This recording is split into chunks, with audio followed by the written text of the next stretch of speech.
Yeah, it is a pleasure to be here. I'm so glad that I could come. It turns out my husband was, yesterday he was in St. Louis, and they have a woman mayor there who's a dedicated Christian, so things are turning around. I didn't catch her name, but he was saying, oh, yeah, and so anyway, yeah. And because when I talked with him last night, and then today he was in Beaumont, Texas, and he was just about to get on a plane to go home. So yeah, I did make his dinner. There's 2 plates in the refrigerator with his favorite sliced tomatoes on top, so he's all set. So that's what you do. I mean, he's been cancer free for 14 years. So and I think when we as moms are called to do something, we do it, right? I mean that's why you're a mom. And I wanted to thank all of you for being who you are, because you're dedicated moms, or else you wouldn't be here. And you're helping to shape the future of our country by what you do. So I want to thank you right now. Thank you.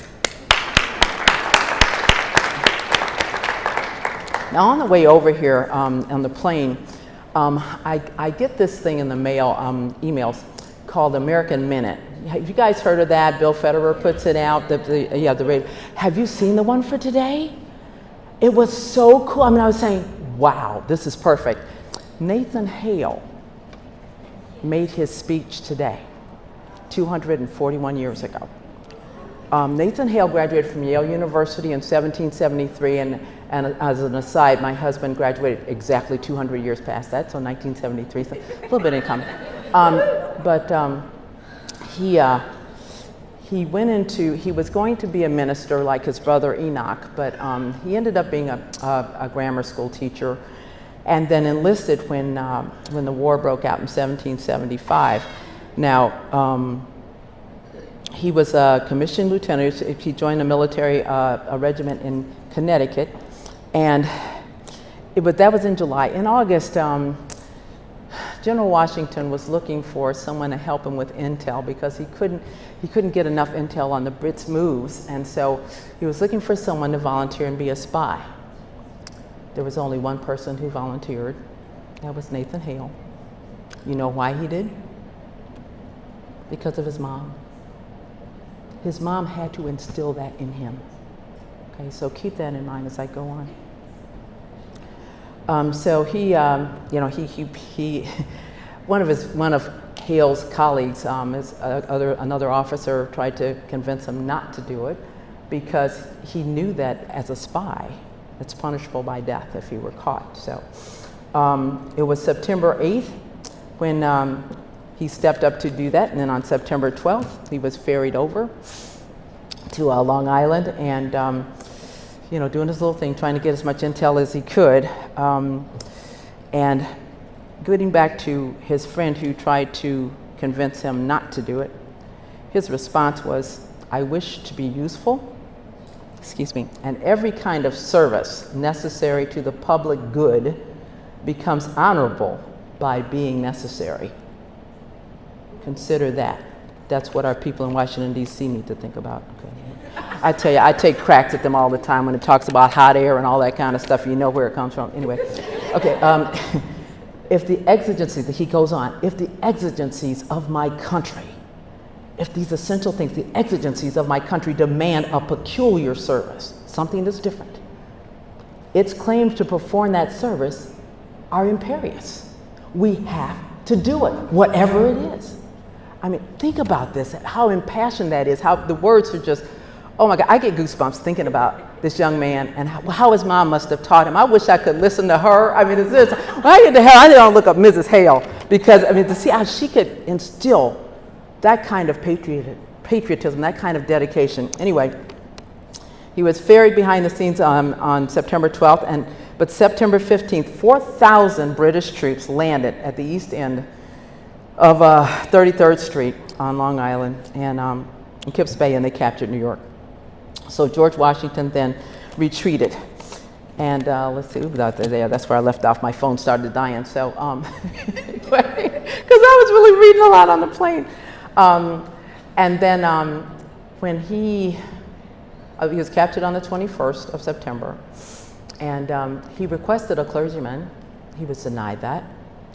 He requested a Bible. He was denied that. And he actually wrote a letter to his mom and to his brother. And these letters were so firm in his stance for his country, the Brits destroyed them before they could be sent. That firm. So you see, we have a really important duty here. And it's a privilege, but we have to do what we have to do. We have to help our young people be the best that they can be, because our country's about to go down the tubes. You know, we've got so many things against us right now. The people in Washington, D.C., I think a lot of them, when they go there, you know, they've got these wonderful ideas about how they're going to help their constituents and so on and so forth. But when they get there, the senior people there will tell them, well, if you want to get anything done, you got to play the game. And so, you know, they get kind of sucked into that, and then you end up with a whole bunch of people who are playing the game, and they're not really representing their constituents. And we're the ones that put them there. So please direct yourself, your friends, to these people that we've elected, to their websites, and or wherever you can go for the government websites, and see how they voted when it came to issues of importance. See how they voted. If they weren't voting in your interest, make sure you don't vote them back in. We got to get some moms in there, okay? I mean, we do have some, but some of them have kind of. I think, you know, with the right leadership, and our leadership is changing. I don't know if you've noticed, but it is changing for the better. General Kelly is oh gosh, she and his wife are so sweet. Oh, they're the loveliest Christians you could ever meet. I mean, and she is so impassioned about veterans. And excuse me if I kind of go around the mulberry bush a few times, but that's just the way. Right? My husband says he prays before he gets up and then lets God talk, and I usually pray before I get up, and I did. And then I end up going around the mulberry bush anyway, but still, just so you know, that it's all fervent from the heart. Now where was I? Because you guys should have been paying attention. Where was I? No, before that. I always go around the mulberry bush. Well, I'm sorry? Leadership, yes. You know, between, the Kellys, wonderful. You notice when Reince left, and they were saying, you know, he was great, and he was for what he was trained for. But then they were saying things like, well, things will be more organized and so on. So, you know, having a general, you know, makes a difference. So he has brought that there. And I remember my husband said he heard the general say that he actually approached Schumer and said that, you know, when you hold up the deputy, because most of our administration, the cabinet members, don't have their the deputy secretaries, so they're all trying to run it by themselves without the proper support. And my husband just got his last Wednesday, so it was Monday, because it was his birthday. He had a good birthday present. Anyway, but that means that, you know, he can go and visit places and find out, get the intel out around the country while she is running HUD, and it's several thousand people, so we really need her. But anyway, getting back now, here I went around the mulberry bush and I lost myself. This is sad. I can't do this tomorrow because I only have 8 minutes. Today I have half an hour, so you guys, please bear with me and pray for me. Where was I before? This is so sad. Can you help me? Okay, yes. So he went up to Schumer and he said, you know, when you hold up these DepSecs, deputy secretaries, it makes it very difficult for the cabinet members to get anything done. And Schumer responded with a smirk and said, I know. Talk about not representing our constituents and doing what's best for the country. Remember what Nathan Hale said. I wish to be useful, and every kind of service necessary to the public good becomes honorable by being necessary. If the exigencies of my country demand a peculiar service, like voting for the right thing, its claim to perform that service are imperious. We need to do this because our country is facing so many problems now. I mean, think about our grid.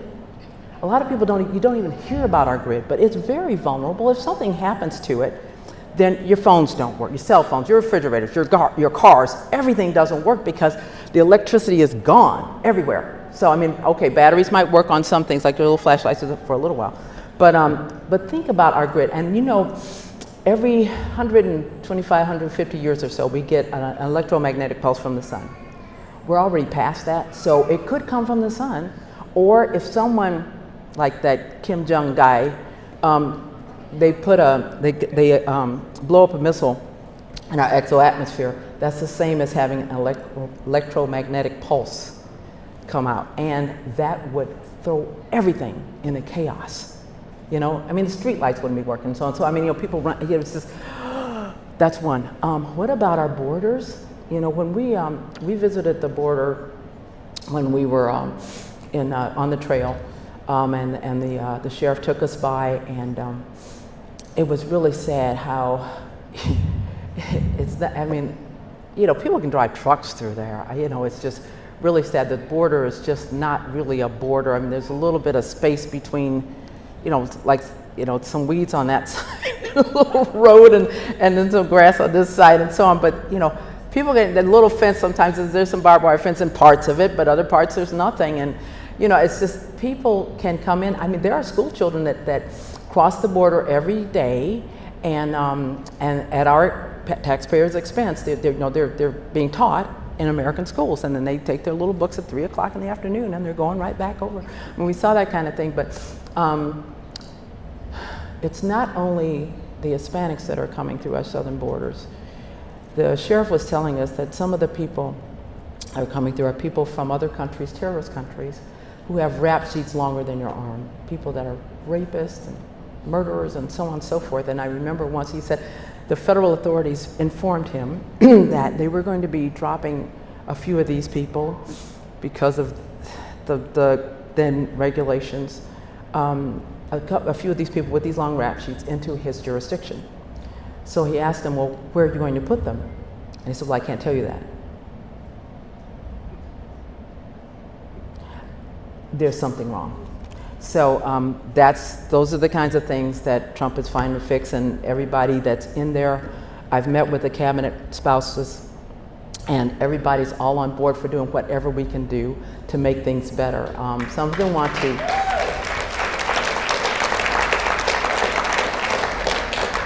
We spouses are planning on getting together at least once a month and doing some different things. One of the things I like to do is go Christmas caroling, so I know that sounds kind of frivolous, but I mean, if we go to Walter Reed, and I mean, I know I already found out they have 4 wards, and they have a mom and baby ward, and they have a pediatric ward, and we go and carol on I mean, it's good for morale. But anyway, getting back to brass tacks, we're all committed to doing what's best for the country. The people that are there are people who really don't need the recognition, they really don't need the money, they don't need the prestige. They're there because they care about our country, they care about their children and their grandchildren. And I tell you, when we were on the trail, and sometimes we would finish about 10 or 11 at night, and then we had to leave at 3:30 in the morning to catch an early flight so that we could get to the next place. And you know, if you have 2 or 3 of those in a row, I mean, you do end up a little cranky. I do anyway. And a husband, he goes without sleep because he's been a doctor, and he's used to that kind of stuff. Some of us just didn't come up that way.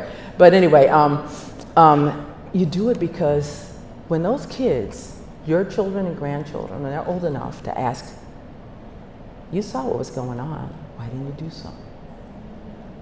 What's your answer going to be? So that's what kept me going. And whenever I see a little kid, because we had kids while we were on the trail, grandbabies, and I got to miss a lot of the firsts, and I was just, I was hating that. But the good thing was, whenever I saw a baby, it was mine for 20 seconds at least. So that's why I was having fun with where's the sweet little baby? Oh, it's a cute little baby. Anyway, yes. So getting back to empowering, we were at an event at a dinner table, and I don't know how it came up, but a lady was telling me that she taught her children at ages like 8 or 10 how to iron their own clothes. And I'm thinking, wow. I mean, I'm not sure I trust my, because you don't want them to get burned. I mean, I had my share of burns, and so. But she said, she saw it as a way of empowering, and I'm thinking, wow. Take that into some different areas and so on and so forth, because she wants them, wherever they go, they should be able to take care of themselves. So they should be able to iron, they should be able to cook, They should be, and I just hadn't really thought about it that way because I was thinking, oh yeah, I'm the mom, so I'll take care of it, do it, whatever. But empowering is important. So part of empowering is empowering them. It's empowering yourself to know as much as you can about the things that they need to know, and just make sure that you've got as much intel as you can. I was on the speaker circuit with my husband for a number of years, over 20 years, because he was, as a kid that grew up in the ghetto, and was at the bottom of his class in 5th grade. Then a couple years later, because his mom started the reading program where he had to read 2 books. They turned off the TV, read 2 books a day, because she prayed about that, because she saw her kids weren't doing well and she was trying to find a way to help them to realize their potential. So turned off the TV and prayed about it, and said that you're going to have to go to Detroit Public Library, read 2 books a week, and submit to me written book reports. And she couldn't read them because she only had a 3rd grade education. She would put check marks and underline, so on and so forth.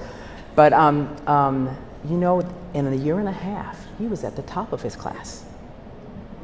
So it goes to show you, just standing your ground, doing what you have to do. I know you do this already, but sometimes it's nice to hear we're all in the same boat.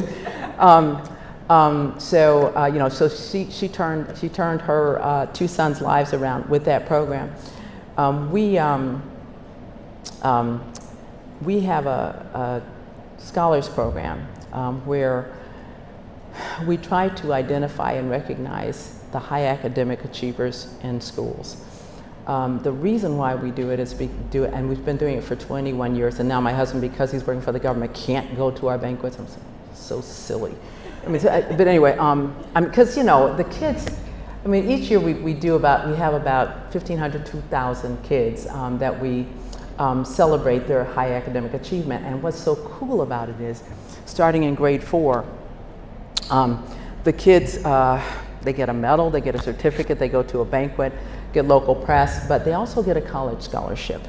And that college scholarship is invested on their behalf until they matriculate at a 4-year accredited institution. So starting at age 9, grade 4, and you can be re-recognized each year until you're a senior, and then that money will go to your college. But the great thing about it is, not only are we celebrating the high academic achievers, because they're the ones that usually aren't lauded, and they're just, they're called geeks and nerds and all that, but putting them on a pedestal so that the others will realize that that's something special and that they should shoot for it too. Because teachers have told us, when we have a Carson scholar in their classroom over the course of next year, the grade point average of the whole class goes up because there's something special to shoot for. So that ripple effect was what we were going for, and so it made a difference in all the schools. And we're in all 50 states now, we got almost 8,000 scholars across the country. But let me tell you another story about my husband and his work. With the scholars program, oh yeah, we put in reading rooms, I forgot to mention that, yeah. We do the scholarship thing, and then we also do reading rooms. And reading rooms are put there to help encourage young people to learn to love learning. These rooms are decorated whimsically. They have little kid-friendly seating, and the books are organized according to reading level, so that no kid's put off if he goes to this bin or that bin. It's right on his reading level. But the kids read for points, and they turn in the points for prizes. And after a while, they learn to love learning because they're just doing it because they learn to learn. So when we have these reading room openings, and we have 170 across the U.S. now, we're opening up 4 more this month. But I get to go and speak, and I was on the speaker circuit with him for years, so I remember some of the things he said about the brain, and it's positive stuff that we don't usually hear. Your brain can process 2 million bits of information every second. 2 million bits of information every second. And you can't overload it, because if you were to learn one fact every second, which is kind of hard to do because conceptualizing a fact in 1 second is kind of tough. But say you could, it would take you 3 million years to start to challenge the capacity of your brain. So please tuck that away, tell your kids, because they need to know, hey, you can do it. And see, if a kid feels that they don't understand a subject, it's just too hard, whatever, it's probably because they're missing some of the building blocks. Everything builds on something else. You know how with math, with any of the sciences, And with reading, think about it. If you knew most of your letters, but you didn't know A, E, S, and T, what could you read? It'd be really difficult. But you put those letters in there, and it all makes sense. So maybe the young person was absent when some of those building blocks were put in there. They were absent from school, or they had a substitute teacher. I like to say that because, sometimes it's the real teachers that don't understand them. But anyway, say it was a substitute teacher that didn't really have a command of that particular subject, and they didn't really explain it well enough. I said, you can go to anybody in this room because we all care about you, because we're putting in a Ben Carson reading room here, and if you ask us and we can't answer it right away, we will direct you to a person that can, helping the teachers to understand you don't have to know everything, but being able to direct people where they need to go. So it gives me such pleasure to be able to go and give positive things to these young people, because so often they just don't hear it. I mean, like most of us, the news and everything else is mostly negative, so doing positive. So one of the stories I like to tell too is there was a little girl in Connecticut.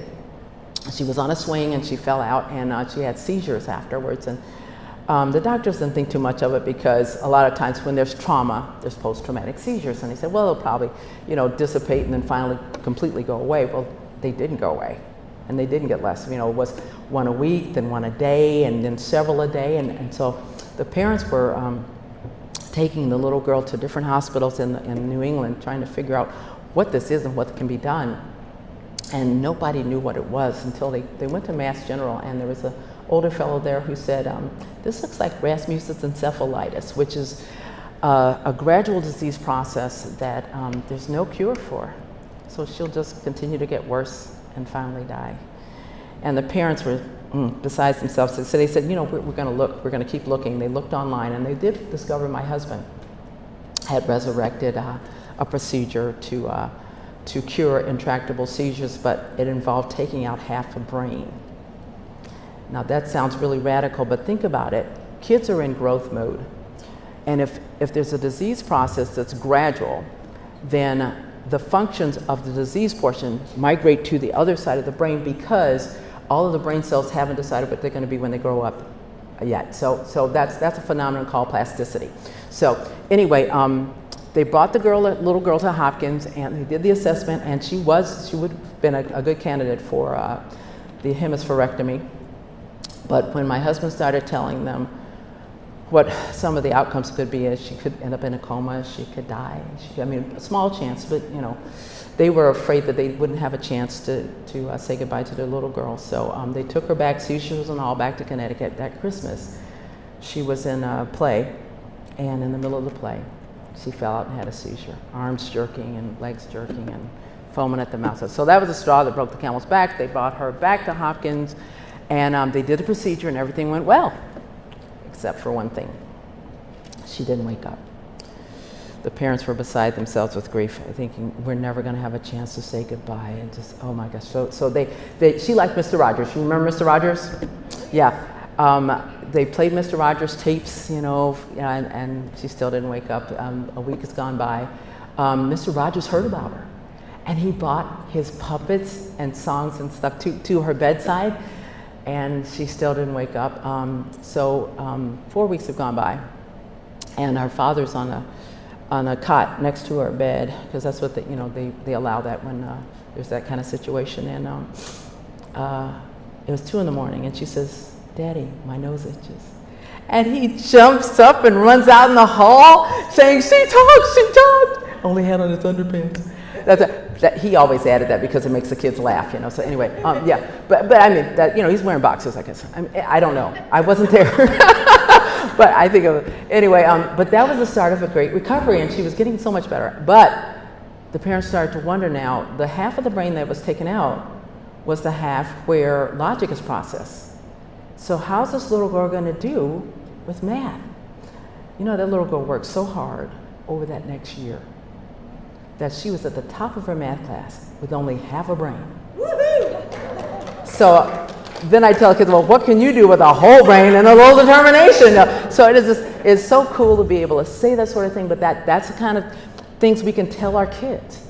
These wonderful stories of people who have overcome all kinds of things. And you see it all the time. I'm sure you see it in your lives, but The main thing is to make sure that to maintain our liberties and our freedoms, we've got to be there for our kids. I mean, I didn't work while my kids were growing up, and I was, somebody has to be the fall guy. You know how it goes. Either go for chauffeur, you do whatever you have to do to get it done, and so on and so forth. But it's important for us to make sure that we maintain our freedoms, because we're the only country. America's a great experiment. Remember, people came from other countries to see how we could do. If everyone's given an equal chance. Is that me? Okay. If everyone's given an equal chance, what can we do? And also, everyone has their own set of expertise and experience, and bringing that to the table, because everyone, each and everyone, if you have a normal brain, you can do almost anything, and especially anything God puts in your heart to do. And everyone brings something to the table. That's why I like the idea of Thanksgiving. How much time do I have left? No. Here. Oops, I'm over. I'm sorry. But if you don't mind me talking about Thanksgiving a little bit in the Museum of the Bible, do you mind? I mean, you guys, you got to go? Okay. All right. Okay, let me talk about the Museum of the Bible first. I'm going to talk about Thanksgiving. Museum of the Bible was gifted to Washington, D.C. and our country by the Green family. Remember Hobby Lobby? It's opening up on 11/17, which is November 17th, and 11/17 in the morning, they're going to ring this replica of the Liberty Bell that's tuned to the same pitch as the one in Philadelphia, but they're also coordinating with churches around the country to ring it too. So all around the country, the bells are ringing for freedom, okay? The idea is, well, first off, it will be the third largest museum in Washington, D.C. It's privately funded. It's not part of Smithsonian, but it will be free to go to. And like most Christian organizations, they do take donations. But the Green family was the largest, largest collector of Torah scrolls in the world. And when we were on the trail and we went by Oklahoma City and saw their headquarters, they had a couple of climate control rooms with all of these Torah scrolls. I mean, it's just amazing. So I think they felt that they wanted to share that with our country, and they see it as more than a museum. It's a way to get our Judeo-Christian values back, because a lot of people won't go to a church, but they'll go to a museum. And in this museum, it's incredible the way they've laid it out. They have things about the Bible and the impact of the Bible as well. And if you go to museumofthebible.com, you'll be able to look and see some of the things they do. But I have to tell you about some of the stuff because it's just too amazing. There's a place where you can walk on water. There's a place where you can be like Samson and knock the walls down. This is the kids section. And it wasn't open yet, so I couldn't do it, darn it. But they have a ceiling that's 140 feet long that's digitized and can display the Sistine Chapel. But it can change out. So like every 5-10 minutes, or however they want to set it, it can change to other biblically themed artwork from around the world. The central staircase is supported from above. Think about scripture in structure. Okay. Then there's a flyback technology thing where I didn't see it. I've only heard it described, but it's you know how IMAX is like halfway around. This is 360. And I'm not sure if you're suspended or what, but it's supposed to feel like you're flying through Washington, D.C., and you can see scripture as it's inscribed on walls throughout the city. I mean, it is so cool. I mean, and when you first get in there, you get a little gizmo, technical, I really am. You get a little gizmo, and you can input in it how much time you have and what your interests are, and it'll give you a self-guided tour. I mean, it's just so cool. Also, if you watch Judge Janine's piece, she did a piece on this a couple of months ago. In there, they're talking about one of the displays that shows prisoners who learned about the Bible in prison and then became preachers once they were out. I mean, it's just got a lot of good stuff. So I just wanted to put a plug in for the Museum of the Bible. I'll try to do that tomorrow too, because it's just such a good thing. But Thanksgiving, in 1620, when and this is a little niche. I mean, when God puts something on your heart, if you don't do something about it, you're going to really be sorry. So go on and do it. 1620, the Pilgrims came. The Native Americans could have shot them. They were invading, right? They welcomed them, And they not only welcomed them, they showed them the best way to plant. They gave them the seeds to plant, so on and so forth, and how to trap and all that. And they had such a bountiful harvest in 1621 that they had the first Thanksgiving. And they invited the Indians back, to show their appreciation, and they brought all their families with them. And it was too many people. So the Indians went back and brought some of their own food. And that tradition of everybody bringing something to the table, that's such an American tradition, how we all come together and we appreciate each other. We leave dissensions out the door, right? How about having a season of Thanksgiving? Not just Thanksgiving Day, but starting maybe a week ahead or even a month ahead. Doing something like that. I already talked with people at the, the Kennedy Center. They're going to do something special on a day. And I've talked with the Smithsonian people. The guy's a Democrat, so he didn't want to help me. Well, he said, well, there's some stuff that's already there. But the Librarian of Congress, we got the first female Librarian of Congress. Carla said, she's from Baltimore, so I knew her from before. And she had already noticed that in the Library of Congress, there are films, American-made films. So every Thursday night, she has film night. She has the film shown on the side of a building, and she has vendors come and give out free popcorn. Cool is that? So anyway, she said, well, we can have a film festival. I said, yeah, let's go. So anyway, so working on this theme of having a series of days of thanks, where we're challenging people to do nice things to each other, help each other out. Say you're thankful that you can walk and maybe somebody else can't do something for that person that day. Or have a challenge at work where you see how many kind things you can do to different people. Keep a little log so it's, it's all legit. But anyway, the idea is to have thanks on your mind for longer than just one day. And there was on NPR, they had a psychologist recently that was saying, when you have preconceived notions and you want to change those, the way you do that is chipping away at it with positive encounters around the same thing. So, in that particular piece, it was about racism, but it can be about politics too, because I think they need to see the positive things that are going on, and it's not showing. Like I've been talking to Cabinet Affairs and asking them, how can we get out the positive things that are happening? My husband, in the first 3 months that he was at HUD, didn't have a DepSec, didn't have a lot of stuff, but he was going through all the old regulations. And there's a bunch of them that don't apply anymore because it's just the way things were done. You put regulations on top of regulations on top of regulations, and you just get regulated to death. And the thing of it is, those things kind of get in the way of each other, so there's not a straight path to where you want to go. So getting rid of that stuff, after 3 months, the HUD dollar was reaching 14.8% more families. And that was with just him working on it. Now that he's got some other people working on it, it's just that want to do the good stuff, but need the people to do it. So, put pressure on your Congress people to, put these DepSecs through, especially the Senate. Okay, please help them to understand we got to get stuff done before we completely go under.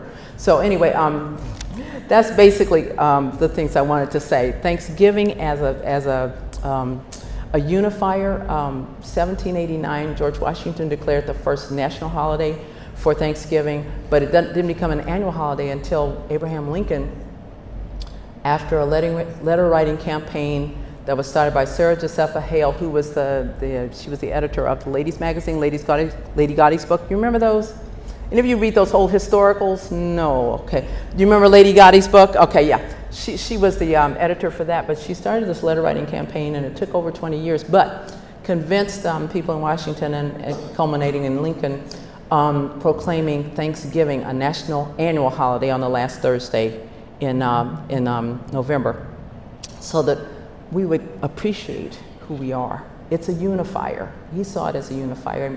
I'm hoping we can do that again. I've contacted the president's office. We'll see if that's going to work or not. But whether he does or not, I already got the Library of Congress. And we've already got the Millennium Stage doing something at the Kennedy Center. And I'm going to see if I can talk to the Interior, Department of the Interior, see if we can get some of the people from the Smithsonian going. But going to Washington, D.C., and I'm closing up, you don't know what to expect. You don't know what's expected of you, what you're supposed to be doing, and it's just, most of the cabinet spouses were all in the same boat with this and just not knowing, but when you get something on your heart like this Thanksgiving thing, and I hope it sounds reasonable to you guys, but I mean, it's just something that's like part of me, and you gotta try to do it because you can see it as a unifier. While I was talking to another person, Daryl Scott, I don't know if you remember, one of the pastors that was supporting Trump through the campaign and also was in the transition team. I had come to my husband's office and I happened to be there, so I sat in, and he was talking about the Indian tribe that helped the Pilgrims. They've never been they've never been publicly thanked. What an oversight, and what a big coup that would be for the guy that's in there now, old Trump, to do something about it. So I'm hoping and praying. Please pray for me too, or for the situation, so that's something that needs to be remedied. So anyway, we are working to try to make America better for you guys any way we can, and behind the scenes and front of the scenes and wherever we can be, because it's important for not only us but for our children, for the future of our country. I mean, because $20 trillion, that's another one. I mean, just, oh gosh, and terrorists everywhere, and so I mean, it's just so much. We just can't keep kicking that can down the road. So please write your people pressure on so that we can be more effective in trying to get the things done, because it's just, the swamp is muddy. It really is. Thank you so much for listening.